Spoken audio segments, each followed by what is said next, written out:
Welcome to the present. If you just joined for the first time, I know it's a pointy loss, but still do me that favor by liking the video, subscribe here to subscribe, and make sure you turn on your notification bell. One more time, like the video, subscribe here to subscribe, and make sure you turn on your notification bell. Here we are discussing Arsenal unfortunate Carabao Cup exit. Now, I know a lot of you are going to be angry. Some of you are going to get exasperated and get hysterical. We need to simmer down. It's a disappointing loss. I'm not happy about it. But unfortunately, you have to move on. There is no amount of swearing and cursing and hurling insult of the team that can change the result. I'm sad. I'm unhappy. I'm very, very disappointed. But you need to control yourself. Now, it's unfortunate. Trossard was bad today. Nelson played Paul in Katia from hero to zero. Had hat-trick against Sheffield United today. Looked lost. Looked like a day in headlight. Very, very bang average. Gabriel Magalhaes has a few hairy moments. And those of you who have been calling and hollering and harassing Arteta regarding Ramsdale, we saw the shenanigans regarding the first goal.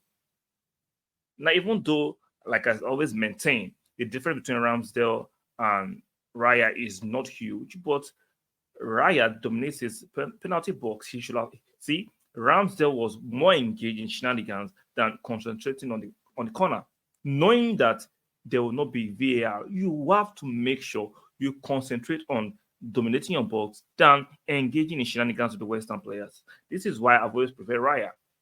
He's more professional.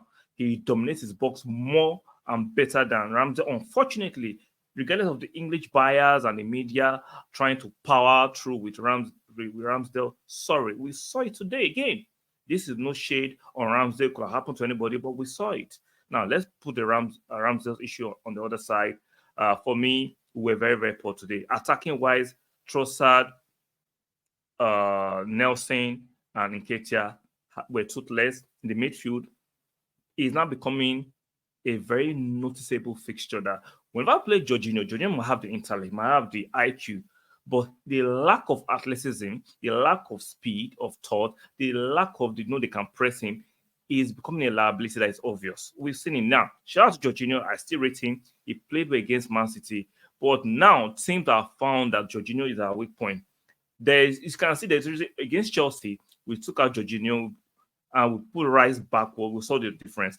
Today, even though unfortunately we still conceded after we brought in Declan Rice the third goal, but we still saw that our attacking movement, our formation got a bit better, even though today's performance all around was poor when Rice went to that sixth position. We had to find a solution to it. Unfortunately, Partey was not available, and maybe Elneny is not match fit, I understand, but oppositions are now studying the way we play when we play with Jorginho. Unfortunately, maybe there are certain games Jorginho might thrive, but at the moment, when we play with Jorginho, unfortunately, they found a loophole and a deficiency. Now, the first half was not overly bad. We dominated. We had what am I saying? Why am I struggling with my words? We had dominance in the first half in terms of possession. Most of you that love statistics, maybe I should put that on the screen. If you look at it, let me take this out real quick. We had 72% of possession. So Westham had 5 shots on target, 3 on goal, and they scored. We had 14 shots on target, right? 3 on goal. We scored only 1. So in corners, we dominated in corners, crosses. This is for those that love statistics. But in the key thing, which is scoring goals, we did not. Unfortunately, we considered from a corner. Ben White OG. That's why I'm saying Raya likes to dominate. He will have come out and pick up that ball or punch it. Even the corner the concession of the corner that led to the concession of the possession that led to that corner, Raya picked it up. So it is what it is. I'm not casting aspersions on Ramsdale, but these are the deficiencies why Arteta has made the deficiency from Ramsdale. Why Arteta has made the Raya is number 1 goalkeeper. Ben White scoring that OG. Second half, Kudos making it 2 from a deflection from Kivior, from a shot from Kudos, and Bowen scored, I think, from a deflection too. So, unfortunately, we lost. Odegaard had the consolation goal by coming in late in the game. So, guys, I get it. We are angry. we are disappointed, we are going to be taunted and trolled and bantered by opposition fans. You have to take it on the chin.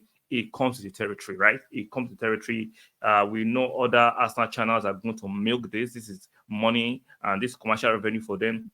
Do what you have to do. As an individual, you have to put things in perspective and put them in compartments. I understand you cannot win every game. There's bigger fish to fry on Saturday against Newcastle. So I understand why he didn't start with Rice. You don't want to risk fatigue or injuries to your key players. Even though when he brought in Saka and Martinelli, I was like, is it needed? But I understand trying to show that we can rescue the game. Unfortunately, the damage was already done. Unfortunately, the damage was already done. So, guys, be angry, disappointed, but be level-headed with it. Do not get triggered by going to retreads on Twitter. Do not get triggered by watching certain Arsenal channels that will get you triggered or rival channels. You just rile yourself up. This is football. I want to win all 4 trophies, but I understand the fact that our squad right now is struggling with some injuries, especially in the midfield. If Pato was available, we know he'll be able to play this game. We have no business playing Jorginho in this kind of game. And maybe our fortunes and results have been different. So if Jesus was available, maybe results have been different. So you have to put these key players and this result in perspective. As I understand, I am not reducing standard. I'm not overcompensating. I'm not trying to take responsibility from the players. Well, Trossard was poor. We expect Trossard to have played where he played against Sheffield when he came on. We expect him to have done better. He was very pedestrian, no pace. Aside from the first 10, 20 minutes, Nelson faded out of the match. So you have to understand these things happen. There is no way Arteta will have legislated for players playing this poor. Kai Havertz wasn't poor. He had a decent game for me compared to the others I've mentioned. Even Fabio Vieira, to me, his lack of physicality in the midfield was very obvious. So we need to put these things in perspective. It's a disappointing loss. We move. Hopefully, we can return to winning ways against Newcastle in the Premier League away at St. James's Park at the weekend. That will be, for me, a better consolation package for us. So, guys, do me a favor. Like the video. Let me know your comments. Let me know what you think about this loss in the comment section. Make it respectful. And like I said, you have all the rights to be angry. I can't control that. But just make sure you are level-headed with it and you put things in perspective. Like the video, very, very important. Subscribe if you're yet to subscribe, very, very important. And make sure you turn on the notification bell. Guys, like I said, let your reactions be in moderation. This is not the end of the world. There are bigger fishes to fry on Saturday against Newcastle.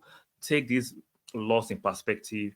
And guys, just understand you're going to be trolled, especially if you're active on Twitter. You are going to be riled up by opposition fans. It is part of and parcel of the environment of soccer. So take it on the chin. Like the video, subscribe if you're not subscribed, and turn on the notification bell, and I'll see you guys in the next one. Bye for now.